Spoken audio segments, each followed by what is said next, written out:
नमस्कार दोस्तों, कैसे हैं आप? आई होप आप सभी अच्छे होंगे। तो आज एक फिर से पोर्टफोलियो रिव्यू करेंगे। पोर्टफोलियो में है 5 फंड्स, 1 2 3 4 5 5 फंड्स है पोर्टफोलियो में, और टोटल एसआईपी चल रहा है 3000 रुपए का। तो मैं डेटा लिया हूँ 3 महीने से, लास्ट 3 मंथ्स का डेटा है। तो पहला है आदित्य बिरला का पीएसयू इक्विटी फंड, 500 रुपये एसआईपी जा रहा है। टोटल इन्वेस्टमेंट हो चुका है 3 महीने में 1500। HDFC mid cap 500, 1500। ICICI Prudential commodities fund interesting, 500, 1500। Parag पर एक फ्लेक्सी कैप 1000, और टोटल हो गया 3000। और टाटा डिजिटल फंड, डिजिटल तो अभी बहुत ही सेक्टर नीचे डाउन जा रहा है, तो उसमें भी पैसा है 500, 1500। तो टोटल 3000 का एसआईपी चल रहा है, 9000 ऑलरेडी जमा हो चुका है इनका। तो टोटल रिटर्न्स देख सकते हैं, ये है टोटल रिटर्न 460। 3 महीने के पकड़ो तो 465 का रिटर्न आ रहा है, 46.7% इसका एक्सआर आ रहा है। तो टोटल इनका जो परसेंटेज ऑफ पोर्टफोलियो है, ठीक ठाक लग रहा है, कोई दिक्कत नहीं है एलोकेशन के अनुसार। नीचे चलता है कौन कौन से एग्रीगेट्स में क्या बोल रहा है। टोटल रिटर्न्स आ चुके हैं 46%, इन्फ्लेशन को एडजस्ट करते हुए 3 महीने में। देखिए इन्फ्लेशन क्या बढ़ रहा है। तीन इन्फ्लेशन एडजस्ट करते हुए 42% इन्फ्लेशन दिखा रहा है। एक्चुअल रिटर्न्स आया 465 रुपीज, और इन्फ्लेशन एडजस्ट करके 409 रुपीज। एब्सोल्यूट रिटर्न है 5.16%। रिकवर हुआ है बेसिकली इनका 5.16%। और तो परसेंटेज हो तो वही है, सेम ही है। नीचे चलते हैं परफॉर्मेंस ग्राफ की तरफ। 1 अप्रैल से लिया हूँ। 9000 इन्वेस्टेड है, टोटल इन्वेस्टमेंट हो चुका है 9465। यही पर इंडेक्स में लगा था तो 9200 इनका रिटर्न्स बनता। नीचे चलते हैं अभी फंड का। जो कौन कौन सा फंड में कितना कितना वैल्यूज आया। एक्चुअल वैल्यू सबसे ज्यादा आया है पराग पर फ्लेक्सी से, क्योंकि सबसे ज्यादा पैसे यहीं पे लगा हुआ 135। उसके बाद आ रहा है एचडीएफसी मिड का, तो इसी में सबसे ज्यादा लगा हुआ है 3000। बाकी सब में 1500 1500 करके लगा हुआ है। 126 रुपये यहाँ से आ रहा है, जो कि काफी अच्छा परफॉर्मेंस दिख रहा है एचडीएफसी मिड कैप का। Aditya Birla 835, ICI prudential community 84, और टाटा डिजिटल डिजिटल 84 है। तो एब्सोल्यूट रिटर्न्स देखिए 8.4 सबसे ज़्यादा यहीं से आया है एचडीएफसी से। और पर एक्सआईआर भी हाईएस्ट ये एचडीएफसी दे रहा है। नीचे चलते हैं, नंबर ऑफ फंड्स है 5, जो कि ठीक ठाक है। तो गाइस वीडियो कंटिन्यू करने से पहले बता दूं कि मैं सेबी रजिस्टर्ड एडवाइजर नहीं हूं। जो भी मैं वीडियो में डिस्कस कर रहा हूं, ये आपके एजुकेशन पर्पस के लिए है, और ये कोई फिनेंशियल एडवाइस नहीं है। कुछ भी चेंज करना हो अपने पोर्टफोलियो में तो खुद से रिसर्च करके चेंज कीजिए। और जो भी नए हैं चैनल में, उनको बता दूं कि मैं एवरीडे एक व्यूअर का पोर्टफोलियो रिव्यू करता हूँ, डिटेल में रिव्यू करता हूँ, इसलिए टाइम लग जाता है। अगर आप लोग भी रिव्यू करवाना चाहते हैं तो कमेंट सेक्शन में अपना पोर्टफोलियो शेयर कर सकते हैं। और जब भी डालेंगे एटलीस्ट 1 1.5 हफ्ता टाइम लग जाएगा पोर्टफोलियो रिव्यू में। तो नीचे चलते हैं कैपिटलाइजेशन की तरफ। यहाँ पे देख सकते हैं 47, 57, 67, और पॉइंट मिला के 68%। काफी ज्यादा हो गया लार्ज कैप एलोकेशन, क्योंकि सेक्टरल फंड इतना लिए हुए हैं। 3 सेक्टरल फंड है बेसिकली इनके पास। तो 3 सेक्टर में सब सारे सारे सेक्टरल जो फंड होता है, कुछ कुछ चंक्स अपना पैसा लगाता है लार्ज कैप में। तो ऑल टोटल लार्ज कैप में पैसा बन चुका है करीबन 70%। मिड कैप में है 30, और स्मॉल कैप तो है ही नहीं, मतलब 4.25%। और इनका ब्लेंड स्टाइल चल रहा है इसीलिए, क्योंकि ग्रो स्टाइल नहीं है, क्योंकि इतना ज्यादा लार्ज में लगा हुआ है पैसा। हाईएस्ट है टेक्नोलॉजी, जो कि बहुत ही बुरी चीज है। टेक्नोलॉजी सेक्टर पूरा पिट रहा है अभी, और उसी में हाईएस्ट परसेंटेज है अपने पोर्टफोलियो का। 1/4 पोर्टफोलियो अपना टेक्नोलॉजी पे लगा हुआ है। ठीक है, इसलिए आपका ग्रोथ भी 3 महीने में, ये अभी बुल मार्केट चल रहा है, 3 महीने में आपका परसेंटेज 47 दिखा रहा है XR, जो कि और थोड़ा होना चाहिए था 3 महीने के हिसाब से। मटेरियल्स में 22, फाइनेंशियल में 22, इसका डिफरेंस 2% है, जो कि काफी ठीक ठाक है। एनर्जी यूटिलिटीज 10%, इंडस्ट्रियल से 7%। तो ये अगर 10% रहता छठे पे आते आते तो सही रहता। लेकिन जो इसका जो मेन फैक्टर है टेक्नोलॉजी, आपका टॉप सेक्टर है, वो भी 25%, ये काफी ज्यादा हाई है। नीचे चलते हैं तो टेक्नोलॉजी का तो काफी कंपनीज रहेंगे। इन्फोसिस टॉप है देखिए। पावर ग्रिड है, एचडीएफसी बैंक है। HDFC bank recently recover start किया है। कोल इंडिया, एचसीएल टेक्नोलॉजी से देखिए, टीसीएस, सारे टेक्नोलॉजी कंपनीज आ रहे हैं। जिंदाल, बजाज, सारे लार्ज कैप ही आ रहे हैं। ITC, Maruti Suzuki, ICICI bank, state bank. देखिए भर भर के लार्ज और जायंट का। मिड कैप एक आ गया जिंदाल स्टेनलेस। तो मैक्सिमम अच्छा अल्फाबेट आ रहा है पराग परीक से। ये विदेशी कंपनी है बेसिकली, फॉरेन इक्विटी से आ रहा है। ठीक है, देखते हैं बाद में।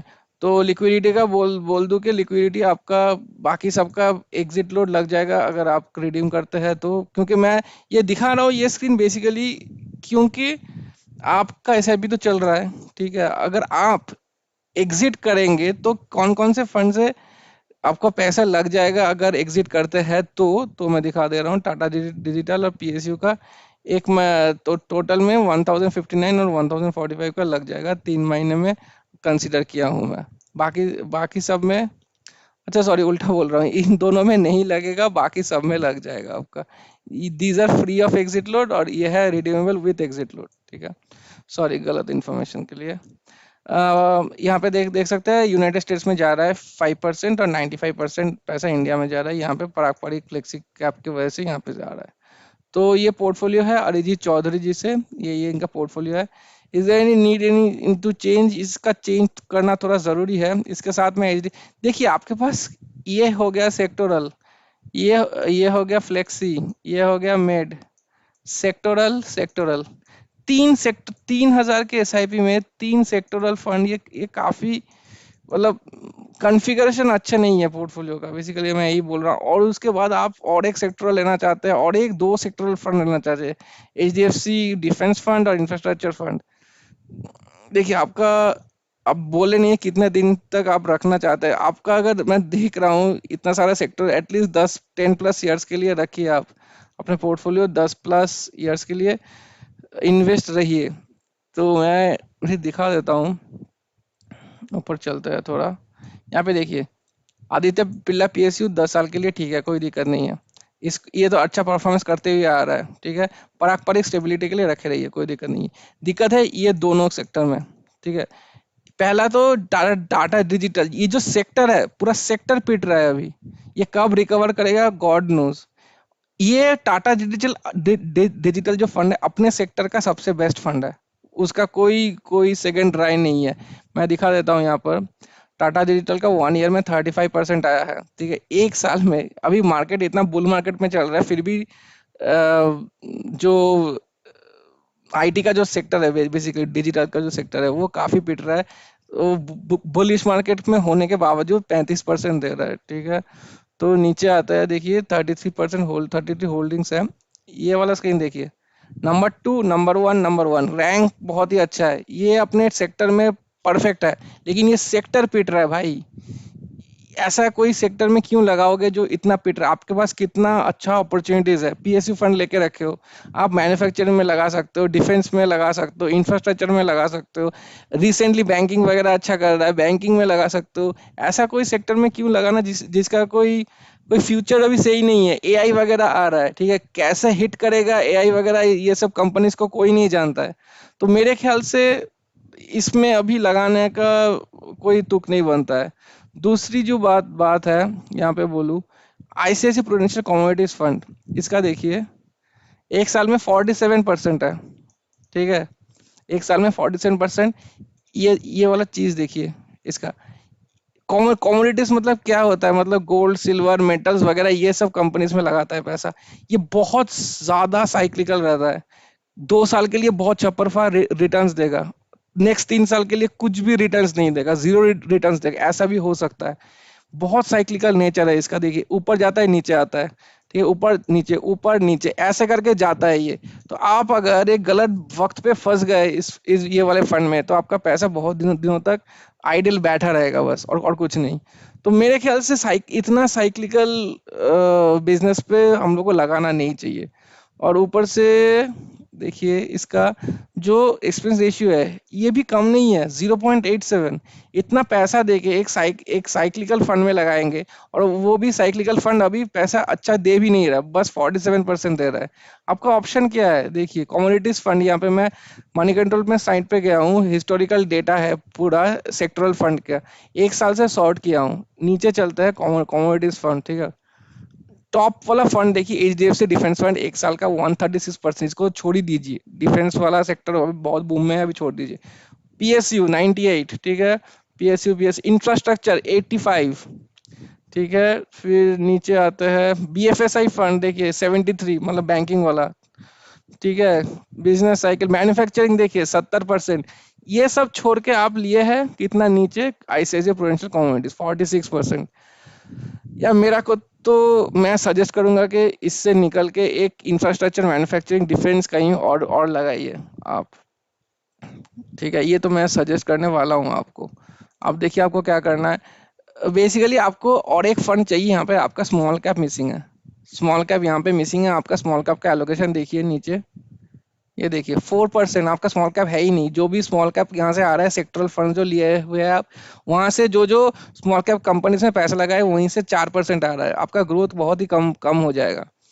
थोड़ा सा सेक्टरल फंड्स कम कीजिए, मिड कैप है आपके पास, रखे रहिए वो, और एक डेडिकेटेड स्मॉल कैप लगाइए। आप अगर एग्रेसिव जाना चाहते हैं, क्वांट अच्छा है, इन्वेस्को अच्छा है, बंधन अच्छा है, ठीक है, आईटीआई अच्छा है, काफी काफी सारे फंड्स है, बैंक ऑफ इंडिया अच्छा है।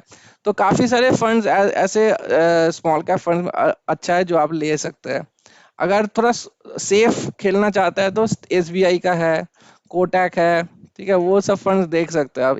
अगर सेफ लेना है तो एसबीआई लीजिए, एसबीआई से बेटर कुछ भी नहीं है। या फिर टाटा भी ले सर, क्योंकि ऑलरेडी टाटा है आपके पास, तो मैं टाटा सजेस्ट नहीं कर रहा हूँ। लेकिन इसमें मैं बोलूंगा इसका सेक्टर काफी पिट रहा है अभी, इसमें लगाने का तुक नहीं बनता है। मेरे ख्याल से मैं अगर सजेस्ट करूँ हमको, इससे निकल जाइए, इससे निकल जाइए, ये दोनों पे रिप्लेस कीजिए एक स्मॉल कैप से। जो भी आपका रिस्क हॉराइजन है, वन हाई रिस्क भी ले सकते हैं, लो रिस्क भी ले सकते हैं। दूसरा है यहाँ से निकल के, मतलब ये दोनों में से निकल के एक सेक्टरल फंड लीजिए, जो कि इंफ्रास्ट्रक्चर या फिर मैन्युफैक्चरिंग या फिर डिफेंस, ये तीनों में से किसी एक में लगाइए पैसा। या फिर थोड़ा शॉर्ट टर्म आउटलुक है आपका, तो बैंकिंग का भी देख सकते हैं, बीएफएसआई कोई फंड। 3,000 का एसआईपी है, 10% से अगर स्टेप अप करता है तो एटलीस्ट, अगर मैं आप अगर फॉलो करिएगा मेरा जो बात है, जो गाइडलाइंस में बताया, तो 15% तो एटलीस्ट मिल मिल जाएगा आपको। तो 10 साल के लिए 5 लाख रुपए आपका जमा करेंगे आप, तो टोटल वैल्यू 11 लाख 12 लाख रुपए आ जाएगा आपके पास। ठीक है, यहीं पर अगर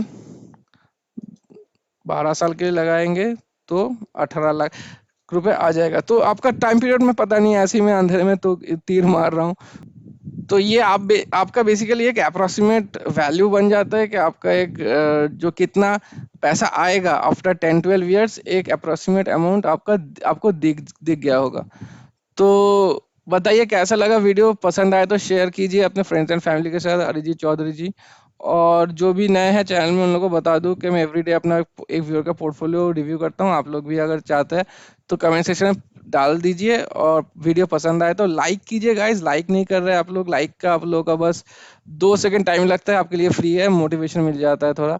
लाइक कीजिए और सब्सक्राइब करना मत भूलिए चैनल को। Thank you so much for watching, have very good day.